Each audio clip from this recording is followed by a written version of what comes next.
ডান দিক দিয়ে যাও না, সব বাঁ দিক ডান দিক যাও, চলে যাচ্ছে। আমি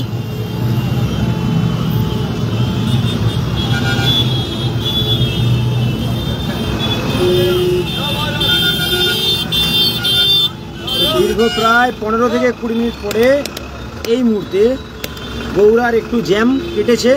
কি পরিমাণ মানুষ এই জ্যামে আটকে ছিল তোমরা দেখতেই পাচ্ছ। দীর্ঘ প্রায় 15-20 মিনিট ধরে পাঁশকুড়ার দিক থেকে ঘাটার দিকে গাড়ি যাচ্ছিল, যার কারণে কিন্তু এই গৌড়া মুখটায় প্রচুর পরিমাণে মানুষজন আটকে গিয়েছিল গাড়ির সাথে।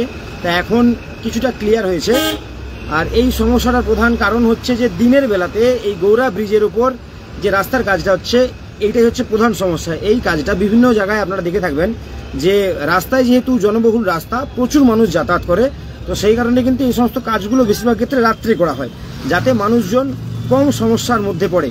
কিন্তু আমাদের এই গৌড়া অর্থাৎ ঘাটাল পাঁশকুড়া রাজ্য সড়কের দাসপুরে যে গৌড়া আছে, সেই গৌড়াতে কিন্তু এই দিনের বেলাতেই রাস্তার কাজটা করা হচ্ছে। আর এই গৌড়া কিন্তু ব্যস্ততম একটা জায়গা, যার কারণে কিন্তু এমন সমস্যার মধ্যে পড়তে হয়েছে। দীর্ঘ 15 মিনিট লম্বা জ্যামের মধ্যে আটকে থাকার পরে বাইক বা গাড়ি আরও যে সমস্ত যানবাহন ছিল প্রত্যেকেই কিন্তু কিছুটা স্বস্তি পেয়েছে যাতায়াতের ক্ষেত্রে।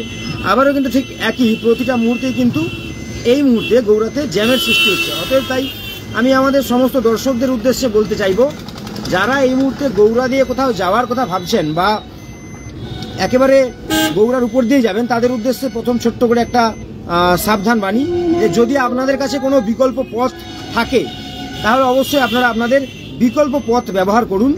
অন্যথায় কিন্তু গৌড়ায় আপনাদেরকে একটু অপেক্ষা করতেই হতে পারে 10 থেকে 15 মিনিট কিংবা আরও বেশি সময়, যতক্ষণ না পর্যন্ত পুরোপুরি রাস্তাটা কমপ্লিট হচ্ছে। তাই আমি বলবো যে হাতে নির্দিষ্ট পরিমাণে সময় নিয়ে বের হবেন এবং অন্য কোনো পথ যদি আপনাদের জানা থাকে তাহলে সেই অন্য পথ দিয়ে কিন্তু আজকের দিনের জন্য যাতায়াত করতে পারেন। কারণ এই মুহূর্তে এক সাইডে রাস্তার কাজটা চলছে, এরপরে ওদিকটা কিছুটা শুকনো হয়ে গেলে, তখন চলাচলের উপযোগী হয়ে গেলে আবার বাম দিকটা কাজ হবে, অর্থাৎ আমরা যেই লেনে রয়েছি সেই লেনটা কাজ হবে, তখন ডান দিকের দিকে আবার ঠিক ওই একইভাবে জ্যাম হবে।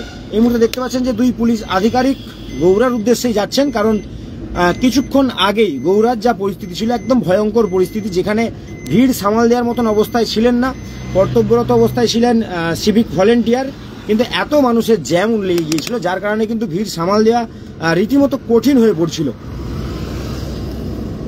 তো দিনের বেলায় এই কাজটাকে কতজন সমর্থন করছেন অবশ্যই কমেন্ট করে জানাবেন, এবং আমাদের নিজস্ব মতামত রইল যে এই সমস্ত কাজ রাস্তার মেনটেন্সের কাজ, যেহেতু ভিড়বহুল এলাকা, তো সেই সমস্ত কাজগুলো রাত্রেবেলায় করা সব থেকে ভালো। আরও বিস্তারিত খবরের আপডেটের জন্য আমাদের মেদিনীপুর 24x7 এর পেজটিকে ফলো করুন।